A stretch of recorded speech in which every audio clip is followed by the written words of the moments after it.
کبھی نعمتوں کا مس یوز اسے آفت بنا دیتا ہے. اس کی مثالیں ہمارے پاس قرآن کریم میں موجود ہیں. سورہ سبا میں اس کی مثال موجود ہے. مثلا سورہ سبا سین سے اس میں قوم سبا جو تھی، اللہ تعالیٰ نے قرآن میں کہا، میرے پاس وقت نہیں بچا کہ میں ساری آیتوں کو پڑھوں آپ کے سامنے. اللہ تعالیٰ نے قرآن میں کہا کہ ہم نے انہیں اتنی نعمتیں عطا کی تھیں کہ اس زمانے میں، یہ رسول اللہ سے قبل کی بات ہو رہی ہے، اس زمانے میں انہوں نے ڈیمز بنائے تھے جہاں پر وہ بارشوں کے پانی کو اسٹور کرتے تھے، اور وہاں اتنی زراعت اور اتنا سرسبز تھا وہ کہ ان کے سٹیز آپس میں ملے ہوئے تھے. یعنی ہم یہاں سے جاتے ہیں، آپ میلبرن سے باہر نکلیے تو ایک فاصلہ آئے گا تو پھر دوسرا کوئی شہر شروع ہوگا، لیکن ان کے 13 شہر تھے جو ایک دوسرے کے ساتھ ایسے ملے ہوئے تھے.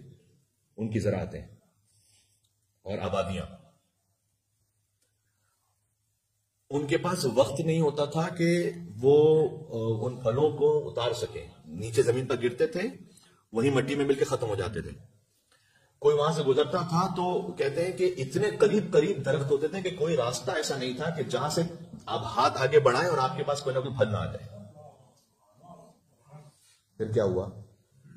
اس نعمت کو انہوں نے ایسے کفران شروع کیا کہ خاص طور پر کہتے ہیں کہ روٹی وہ اضافی اتنی ہوتی تھی تو پھینکتے تھے، اسی کے اوپر چلتے تھے. بعض مرتبہ نیاز کے لیے ہم کتنا ویسٹ کرتے ہیں، آپ سوچئے گا خود کتنا پھینکنے میں جاتا ہے. ساتھ میں فرض کیجیے کہ آپ کے ساتھ آپ کا بیٹا ہے یا بیٹی ہے، اگر مائیں بہنیں سن رہی ہیں تو، اور آپ کو پتا ہے کہ وہ زیادہ نہیں کھا سکتے تو آپ کیوں پوری پلیٹ بھرتے ہیں ان کے لیے، پھر اس کے بعد وہ پھینکنے میں جائے. اس میں کیا شرم کی بات ہے کہ وہ آپ اور وہ ایک ساتھ ایک پلیٹ میں کھا لیں؟ اس میں کیا حرج ہے؟ تو چونکہ جب پیٹ بھرے ہوئے ہوتے ہیں تو ہمیں احساس بھی نہیں ہوتا. آدھی روٹی پھینکیں گے، جو ہے نا وہ گوشت پھینک دیں گے، چکن پھینک دیں گے. اور میں نے ایک جگہ پڑھا تھا، میں اس کا ایگزیکٹ اسٹیٹسٹکس بھول رہا ہوں اس وقت، لیکن آئی تھنک 70% تھا. ڈسٹ بن ایک بنا ہوا تھا، اس کے اوپر لکھا ہوا تھا کہ I ate more than 70% of the children of the world. 70% دنیا کے بچوں کو اتنا نہیں ملتا جتنا ڈسٹ بن میں پھینکا جاتا ہے. دین قوم سبا سے اللہ تعالیٰ نے وہ عذاب نازل کیا کہ 100 صحرائی چوہے اللہ نے خلق کیے، جن کا کام یہ تھا کہ وہ جو ڈیم انہوں نے بنایا تھا اس میں سے کھا لیں، سرا کر دیں. اور ایک دم ایک فلڈ آیا پوری آبادی میں، اور پوری آبادی نیست و نابود ہو گئی. دین روایتوں میں ملتا ہے کہ گھنٹوں لائن میں کھڑے ہوتے تھے ان روٹیوں کو لینے کے لیے کہ جو خود پھینکی ہوئی تھی، اور آپس میں جھگڑے ہوتے تھے کہ وہ میرا حق ہے اور وہ میرا حق ہے. یہ نعمت کو آفت میں بدل دینا. کیا کیا جائے؟ ہم اپنے انڈیویجول لیول پہ کیا کریں؟ دیکھیں، ایک تو یہ کہ نعمت کا غلط استعمال نہ کریں، نعمت کی ناشکری نہ کریں. یہ تو بہت واضح سی بات ہے، بھی واضح ہو گئی. ایک اور بھی چیز ہے، نعمت چھن جاتی ہے اس سے کہ جو صحیح پلان کر کے آگے نہیں بڑھتا. یہ بات ہو رہی. حدیث میں آیا ہے کہ لا مال لمن لا تقدیر لہ، جس کی صحیح پلاننگ نہ ہو بالآخر مال اس سے چھن جائے گا. آپ اتنا زیادہ کیئرلیس نہ بنے. ہر چیز کی ایک درمیانی وسط راہ ہوتی ہے. نہ ہی ہم بخل کرنے والے بنے، اوور پلاننگ کرنے والے بنے، اور نہ ہی بالکل لاپرواہ بن جائیں. اپنی زندگی میں ایک میانہ روی کو رکھیں.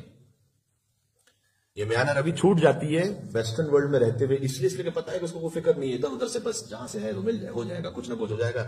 ورنہ تو کریڈٹ کارڈ زندہ باد، کچھ نہیں بھی ہے تو کریڈٹ کارڈ سے چلتا رہے گا. میں نے سڈنی میں تھا تو میں نے ایک صاحب سے کہا کہ میں نے آج تک زندگی میں کریڈٹ کارڈ یوز نہیں کیا.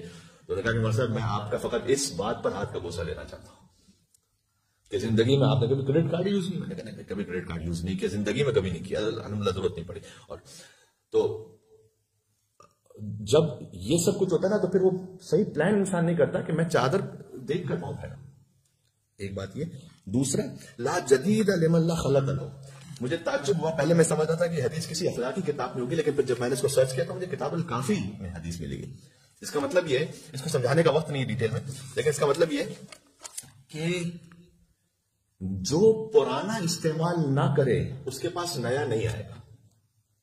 اس کا لفظی ترجمہ یہ، یعنی ہر چیز کو پھینکنا تھے اٹھا کے، بس جو بھی اٹھا کے پھینک دیا، 2 دفعہ پہنا اٹھا کے پھینک دیا، کیا ویسٹ کر دیا. یہ حدیث میں جو پرانا استعمال کرنے کا عادی نہ ہو اس کے پاس نیا پھر کبھی نہیں آتا، نیا رہتا نہیں اس کے پاس. بہت مرتبہ ہوتا ہے.